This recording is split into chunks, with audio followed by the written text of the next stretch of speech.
So that becomes really important when things are close in terms of votes. So in committee, and you can ask Representative Knudsen about this, in committee, we added language that said that only the speaker could approve electronic participation. And for me, that's hard because I want to be communicating with my members and want to be the one that is saying whether or not they can participate remotely if they need to for a medical reason or another, family obligation. And this feels like it removes the assumption that someone can participate that way and puts the power in one person. And our approach has been the power should be in the body. It shouldn't be with one person. So that failed. That's okay. We sort of made our case for it, and you can't get to 51 on everything. And we didn't on that one. So. And a lot of the discussion about this was about blast motions, which would allow Democrats and moderate Republicans to be able to bring, or any representative to be able to bring bills to the House floor, even if blast them out of committee. And that has varied over the years, the threshold that's counted as, and you've been talking about that 55 threshold now. But some of the more hardline conservatives in the legislature weren't happy about the ability for this to happen.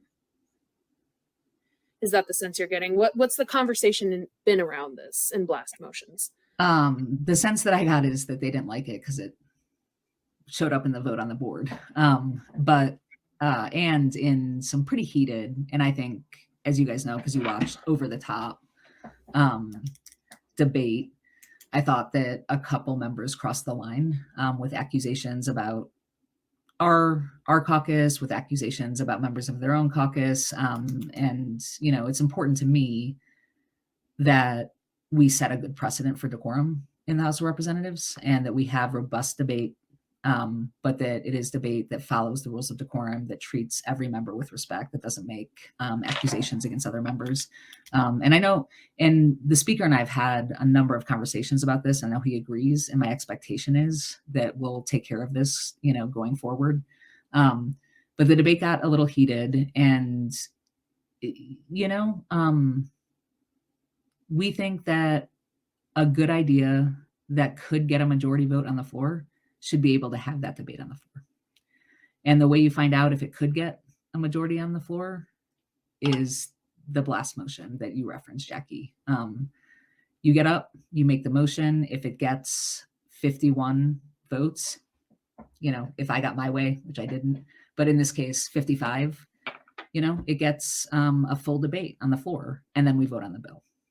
So from my perspective, having a small group of people in a committee prevent something that's a popular idea, that Montanans want, and that a majority of representatives, or in this case, more than a majority of representatives, would vote for, locking that up in a small committee with a small group of lawmakers isn't the best thing for Montana.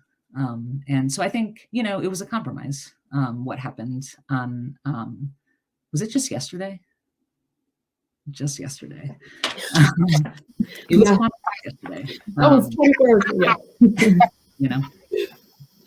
But on that note, we've got the House Minority Leader here. Talk a little bit about what is your feel for the session. You're 1 week in. We've got a Republican supermajority. We've got a huge budget debate happening, and lots of kind of key social issues that are going to bring some heat to the session. Mm-hmm. Just talk to us a little bit.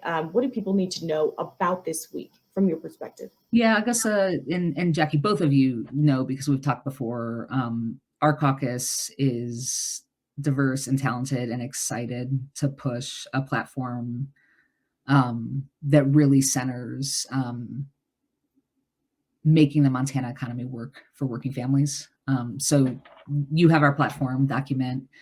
We have a variety of policies on those topics, and we're excited to get going. This week, I think, has been largely organizational. It's been, like Representative Knudsen said, a third turnover we're all getting to know each other. We're meeting each other. Our committees are being set up. We're voting on rules committee by committee. We're voting on rules as a body. And we're very excited to introduce some of our key pieces of legislation, and that'll happen over the next couple of weeks. But right now it's largely agency bills, like agencies coming in, explaining what they do, and little tweaks they need, and getting used to the process. And, we did have a heated debate on the floor on rules. But I think typically the first couple of weeks are, bills that we can all get our footing under, and start to build relationships and get to know each other. And I think there's a lot of energy in our caucus. Especially, we have 10 new people in our caucus who are like really excited to get to know the process and get to know other people in our caucus and people in Casey's caucus. And so we've seen a lot of that this week. It's like going to the first day of school, Alrighty, Representative Abbott, thank you so much for joining us tonight. Hey, thanks for having me. It's always really fun. Yeah, I'll check in with you soon. Okay, sounds good. Bye, you guys. Bye. Alrighty, let's bump back to Representative Knudsen. I believe we have our technical issues resolved, which is always wonderful. One of the downsides of technology, I guess, right? Yeah, lots of upsides, lots of downsides. So going off of what Representative Abbott was talking about, let's go back to this rules conversation and talk a little bit about these blast motions and how they affect legislative process when you have a makeup like the one Montana has right now with the supermajority. They can affect it. Any of our rules can affect things in a lot of different ways, right? Everything has a purpose. My perspective, I've had personal experience having to blast a bill out of committee. I didn't feel like it got a fair hearing. I'm definitely not saying that's the case all the time. I think the vast majority of the time our committees do very good work. But a little bit of historical context, it's only been about the last 30 years or so that committees have been able to table bills in committee. Before that, every bill came to the floor with a either do pass recommendation, which is a favorable recommendation, or an unfavorable do not pass. They determined that there was too much going on, too many bills starting to come through, so they gave the committees the ability to table bills and basically ultimately allow them to die in committee rather than crossing the House floor. One of the not downsides, but one of the things you have to accept about that, if you give the committees the ability to do that, just like on the House floor, we have the ability to reconsider whatever action we took if we need to. If the committees have the ability to, effectively kill a bill in committee, the floor, which is the ultimate authority, of the people's house in Montana, the House and the Senate, the House floor has to have the ability to say, no, you were wrong. We want to hear that debate. There are folks out there. I'm certainly one that likes to hear all different sides of an issue. You'd be amazed how many times I'll be talking with somebody about, whatever issue it might be. We are on opposing sides of the issue, and then all of a sudden something comes out of the ether that just makes sense. And hey, why didn't we think of that? That doesn't happen unless you actually have those discussions, unless you actually have that debate, in an open and fair manner. So I think, the blast motion does tend to scare some people.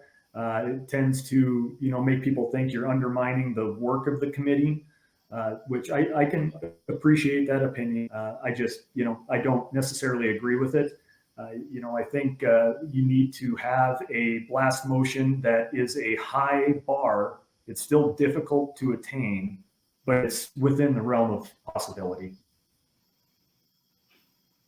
And, not every Republican agreed with the set of House rules, as we heard on the floor this week. Did you catch any heat from your fellow party members about carrying these rules through, backing them even with amendments from Democrats?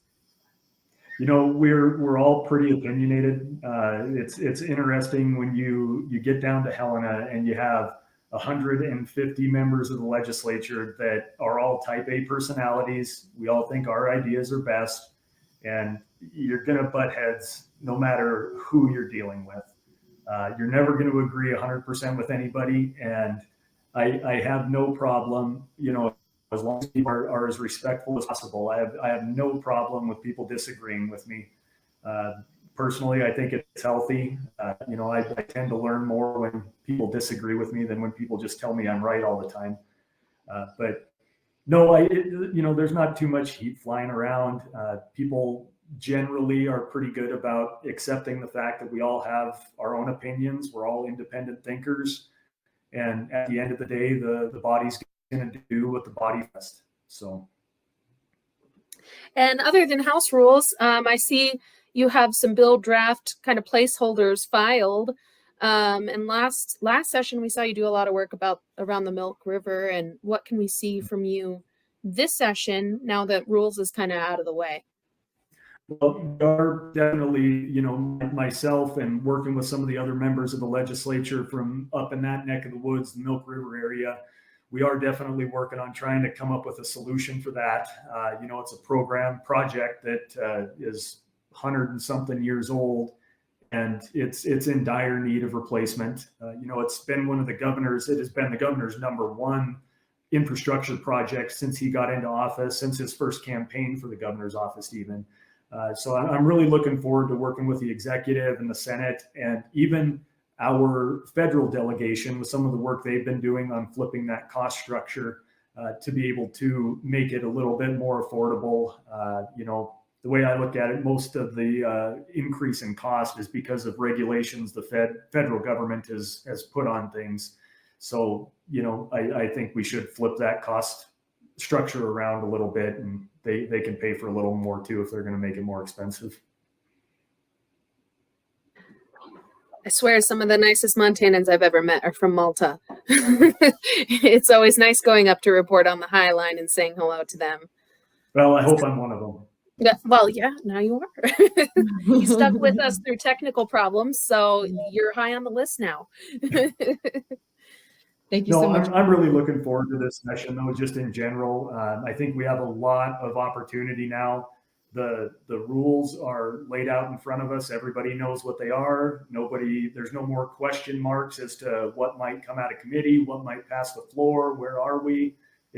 Everything is clear cut. And, in my opinion, it's time to get down to work and get the people's business done. Absolutely. Okay. Thank you so much for joining us. We'll be following up with you this session. So have a great rest of your week. Yeah, we'll be following the Milk River. So we'll see what's going on with that and bring you back on. Please do. No, I really appreciate it, guys. Anytime. Thank you. Yep. Thank you. See you later. All right. We have another representative waiting in the wings who filed a really key piece of legislation this week that's generated a lot of support and a lot of discussion. We have Representative Tyson Running Wolf from Browning. Thank you so much for being with us tonight. Yes, thank you. Thanks for inviting me last minute, but I'm glad to be here.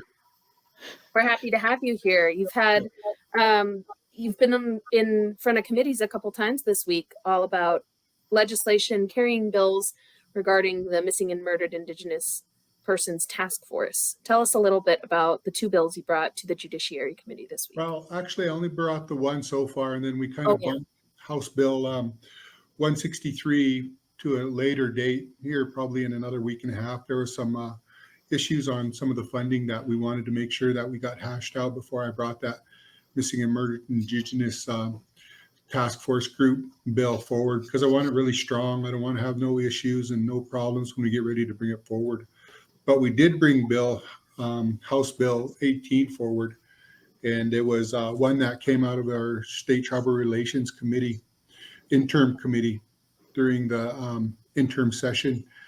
And I was tasked with bringing it forward as being the chairman of that committee. And I was really happy to bring it forward, no problems.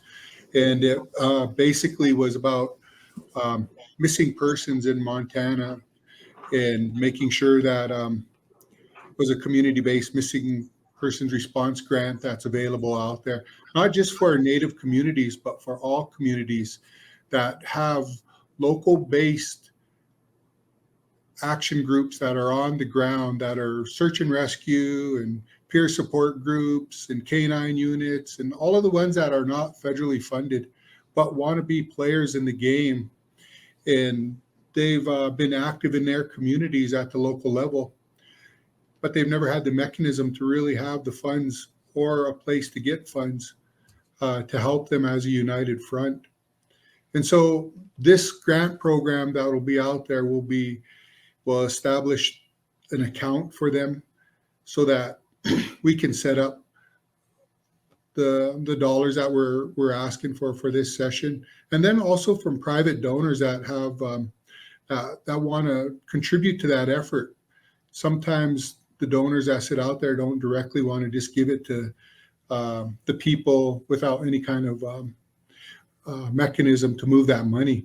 And this setting up this account will really be crucial to help them first responders that are not direct agency funder or responders and don't have the capabilities to get the adequate training that they need right away. And so this will be a training equipment grant, kind of a train the trainer grant to help all of the search and rescue community out there.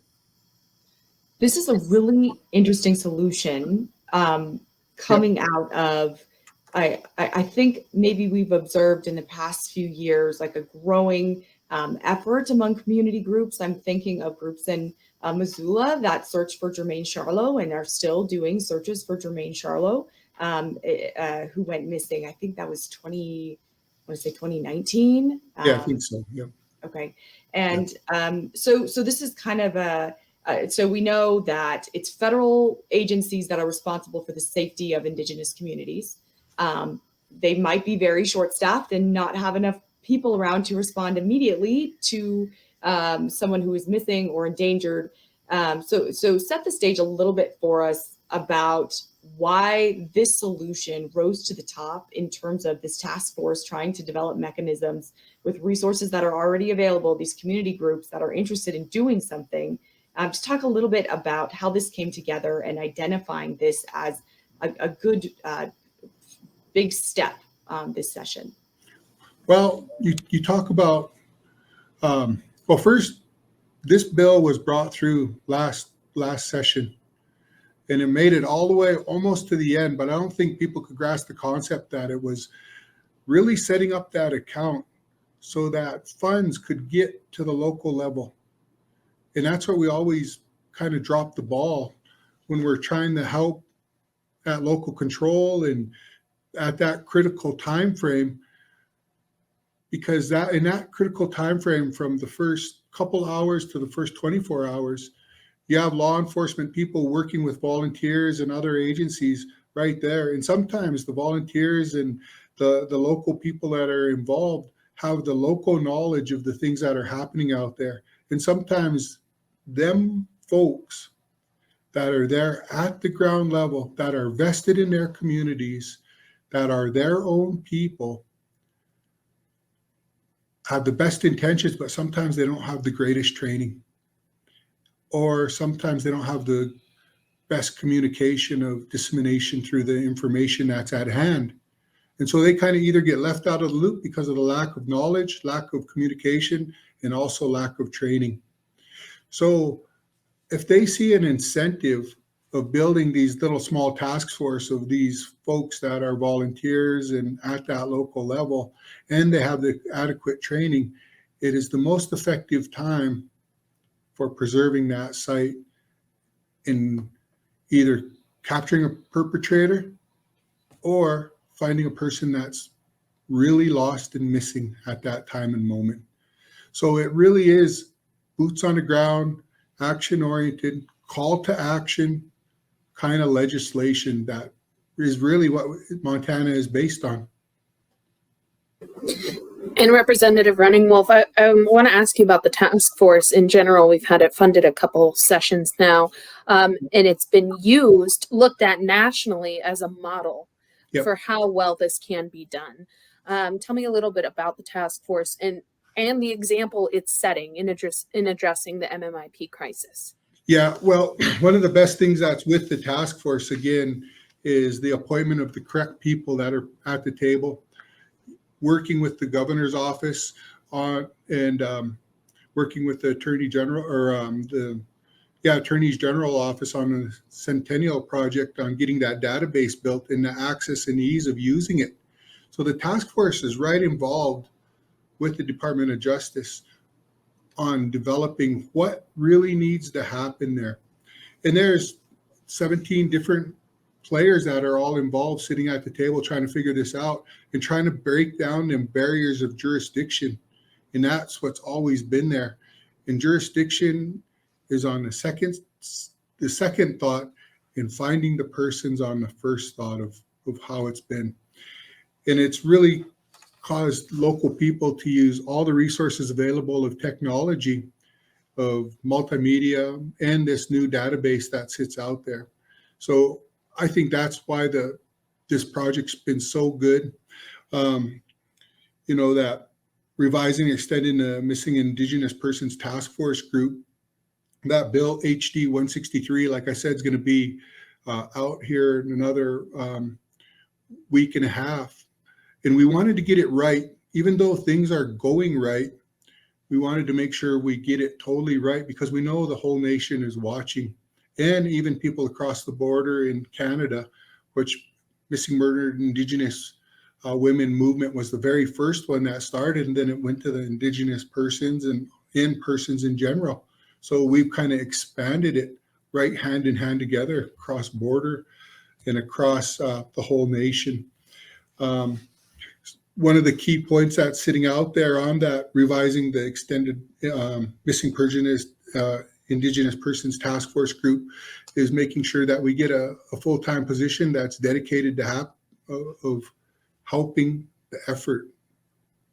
Another key point that sits out there is giving some local control to the Blackfeet Community College in maintaining that database that sits out there and seeing what's working, and making sure that they're getting the right resources available to help them to get the right input into the database and being accessible. And then, if I remember correctly from last session, and correct me if I'm wrong, there were some plans for interim studies from the legislature to look deeper into this issue, as well as maybe some of the causes of what's happening and perpetuating the crisis of MMIP. Did those go through? Is there any information or any reports coming from that this session, or are those still in the works? Well, they're still in the works. We even have 2 new joint resolutions. I kind of had to write them down to make sure I got them right, that come out of the interim study. And that was requesting an interim study for missing youth. That's just directly for the youth. And then the other one is urging Congress to fully fund public safety and law enforcement agency programs, services, and activities within the Montana reservations. Because we know, like we talked about earlier in this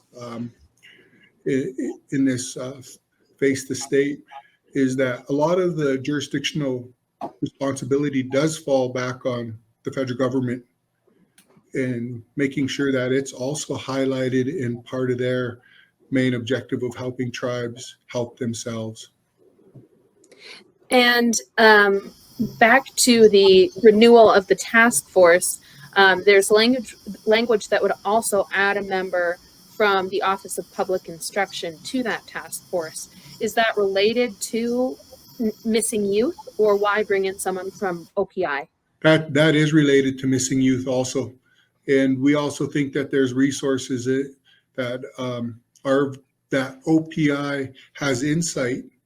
And I think they should have been sitting at the table in the very beginning, that they'll have this dedication of having that insight of different avenues to add to this already special program that we have going. And so looking around at the Tribal Caucus this session, what other bills, what other priorities are you guys bringing to the table? What kind of rises to the top? Well, Yeah, one of the things that sit out there that's rising to the top is we already know the cutting the red tape stuff that the governor is pushing through his administrative office on kind of making sure some of the boards are adequate boards. But on our side as the Native Caucus, we got to make sure that we don't lose our seat at the table on these boards. Let it be Fish and Wildlife boards, let it be hazardous material and Disaster Emergency Services Board, Health and Human Services Board, any board that sits out there, we keep it as a priority that we fight to keep our Native communities sitting at the table so they're not on the menu. And do you think there's a threat of that? You know, it's a fight to keep, like, I love that, seat at the table so you're not on the menu. Do you kind of feel like that's there's pressure that's happening in any way, that you guys are getting cut from boards? Well, we have a very long history for 245 years of wanting to make sure that we were at the table and always being promised that we'd be sitting at the table.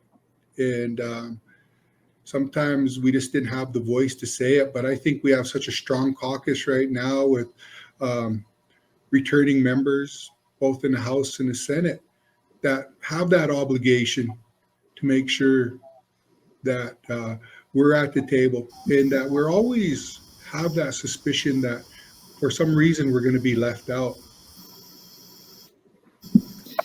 Representative Reingold, one more kind of broader thought almost about the opportunity that this task force has right now in terms of, there's almost a, I guess is my interpretation, but it almost feels like there's some momentum right now. Yep. In both at the federal level, at the state level, like you were saying, internationally, Canada also addressing its missing and murdered Indigenous peoples crisis, which has been centuries long, but now there seems to be awareness, there's data, there's tracking, there's all of these things that have even been funded, tools that have been funded at the federal level in the past, but have never been implemented. And now it's happening at the state level. And you're also looking toward local control and kind of galvanizing local groups in terms of initial response, but also taking the responsibility for some of those tools like data tracking so we can even quantify the issue and develop solutions. It just feels like this is a moment where something might actually happen that starts to tip that trend so that maybe we get to a point where we're reporting on a decreasing number of people going missing. But that's not where we're at right now. Your thoughts on the opportunity of this moment? Yeah, the opportunity is there to grab. I think that tribal communities kind of go hand in hand with all the new broadband that's going out there and accessibility to technology. But there's also something that happened in the last, since early 2000s and maybe in before, but a lot of the local communities were really involved in the FEMA effort and also in the incident command system through their historical, cultural connection to wildland fire and learning that system. And I'm kind of tying this all together. Well, when we're working around losing a person, we historically knew how to pull together to find our people, but we never voiced it like we could now with technology and with the people that have the knowledge base of how to use technology to get their voices heard, and also of this new era of being a Native person in Montana, of saying, I'm not afraid to expose what's happening on reservations because it's not right, and the things that have happened to us need to be exposed. And the missing and murdered Indigenous persons movement is a highlight that sits there because it's such an atrocity that's been happening to our people that we just haven't really highlighted. And we have folks that are Native film producers. We have folks that have all the right sound equipment. We have folks that know how to use databases. We have people that are on multimedia continuously posting and putting it out there. So it's also a movement of technology and knowledge and not being afraid to speak up on protecting our people.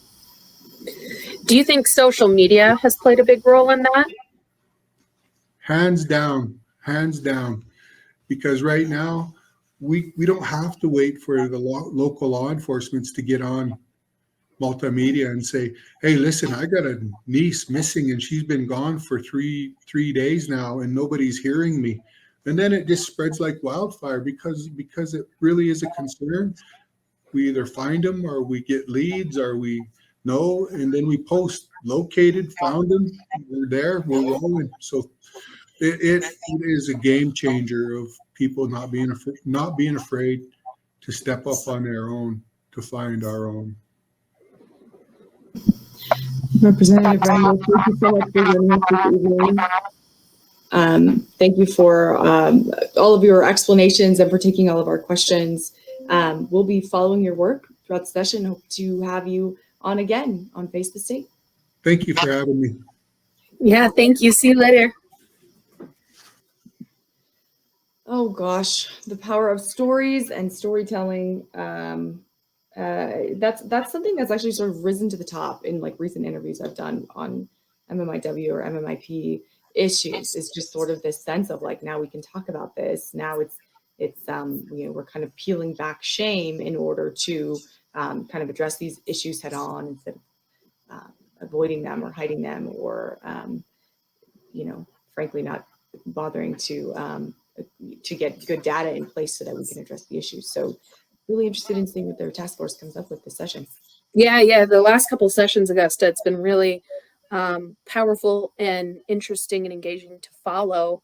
I remember in the 2019 session when they were first introducing legislation to form this task force and to address the crisis at all. And it was an uphill battle for, I remember talking to Representative Ray Peppers, who was a Democrat from the Northern Cheyenne, who was carrying this along with Representative Sharon Stewart Paraguay from Crow, and just the struggles that they had in really getting this legislation to land, but it couldn't have happened without them in their fight for it.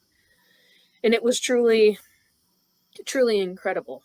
So it's just, and the task force and what they've done with it, it's just, like we've said, a national model. So we'll follow these bills. We'll keep bringing them to you and hopefully show you some examples of what they're doing on the ground throughout the session in different reservation and non-reservation communities, including here in Billings. So we have some good examples to bring you as the session continues.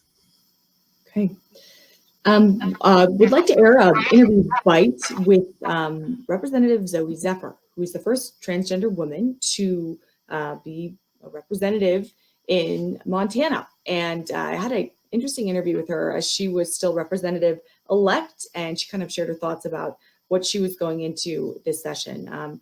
Legislation addressing the rights of LGBTQ, transgender people are becoming more, we're seeing them more nationally and in Montana. So she's kind of entering the body at an interesting time. And she commented a little bit about what her presence would mean in terms of working on those pieces of legislation with her peers. And I just thought it'd be interesting to share with you. Some of the first bills addressing LGBTQ rights were filed this week. For me, that when I think about what my election means, yes, there's the historic having a trans woman in the legislature for the first time, but it's also personally, it's a reminder that I'm embraced by my community here in Missoula, and that that is something that I will hold close to my heart as I'm doing the work up there.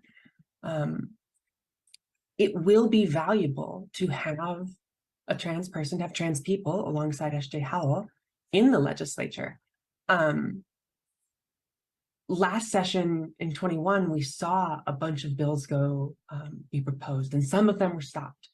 We also saw a couple passed by one vote, and I remember thinking I could change that heart. Maybe if they knew a trans person and talked to me and got to know me as a full human, they would understand that these bills aren't what Montanans want and aren't what our state needs.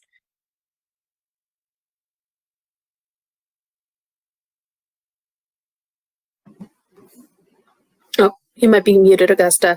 So we'll be following some of the different ways that legislation is looking at the rights of LGBTQ people in different ways and some of the changes it might make and some of the voices that will arise in those discussions. So a bill, I believe it was filed this week addressing healthcare for trans kids. That's been a big one around the country. That conversation is going to happen in the Montana legislature again this year. I believe it happened last session as well. It did, yep.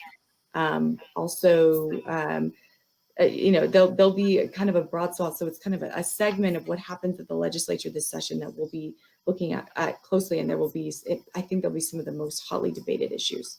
Yeah, and we even have seen a constitutional amendment. The bill text hasn't been drafted yet. It's held, but the draft bill has been requested for a constitutional amendment on gender, in defining gender in Montana. So all these pieces of legislation will be following closely, as Augusta said, throughout the session. Last session, we saw one of the biggest bills on trans rights and LGBTQ rights, but especially trans rights, was about sports and in trans athletes in sports, and defining who can play in what sport based on biological sex at birth. So that, Augusta, was a really interesting discussion. It's one we've heard in lots of different parts of the country, including here in Montana.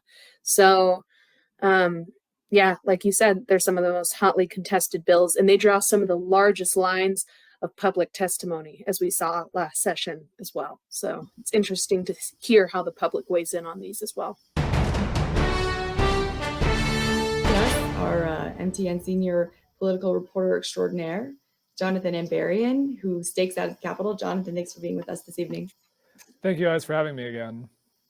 So we have Jonathan on every single week to talk about some of your reporting from this week and also what you're looking forward to next week, so we can all sort of plan what to pay attention to. So Jonathan, go ahead. What were your big stories this week and some of the big, the highlights of the week and important work that was done? Well, this week is the first week of the legislative session. Frankly, it's sort of a slow start, a slow burn. You see, everyone's just trying to get sort of accustomed to where they need to be. Monday, we had a swearing in for our lawmakers here. Tuesday, though, they were starting to hear bills in committee. But what we see this week and also next week is a lot of these bills early on they're small changes, they're tweaks to laws, they're things that are come out of requests from state agencies or from interim committees, which have members of both parties on them. So anything comes out of an interim committee has to have bipartisan support essentially to pass on and come through to the legislature. So we're not seeing a lot of hotly talked about bills yet. This week, some of the things we've been talking about have been sort of adjacent to the legislature. We got some updates on school districts and how they're attempting to use ARPA funding, federal funding to try and deal with the impacts of COVID. And there was also some updates. The first year of recreational marijuana sales in the state came to an end as of the start of January. And so we saw over $200 million in recreational marijuana sales and about 90 million, in medical marijuana sales over the last year. So we're expecting there are probably going to be some bills on marijuana law, but there was going to be one next week, but that hearing was put off. So we'll see when that resurfaces, but we'll probably have some discussions about that later in the session. Okay, and pivoting to next week, we're already in, the body jumped right into hearings because there were 4,300 plus bills. Did it end up being 4,500 that were? Well, yeah, so 4,300 bill draft requests, and lawmakers stress to us that not every one of these bills, or even the vast majority of these bill draft requests, are actually going to become bills. A lot of them are titles because there's something that someone thinks they may want to do something on that subject later on, but probably only a small percentage of those are actually going to become bills. But that being said, everyone says, the leadership in the House and the Senate acknowledge there's a lot of bills going to be coming through this session, and so they're speeding things up maybe more than they normally would. But like I said, a lot of the bills at this point, we're not seeing the real hotly contested ones yet. A lot of the ones this week are things like,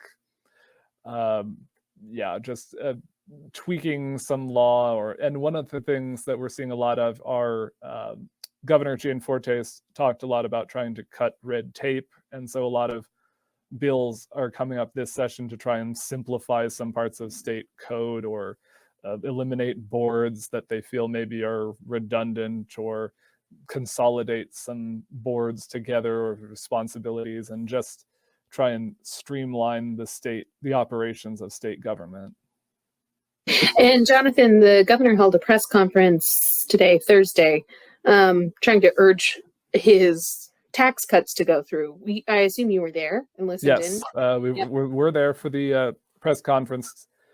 So we knew from earlier, from last year even, that the governor's budget plan had something like $1 billion in tax cuts, which is obviously a huge number due to the surplus that we have in the state right now.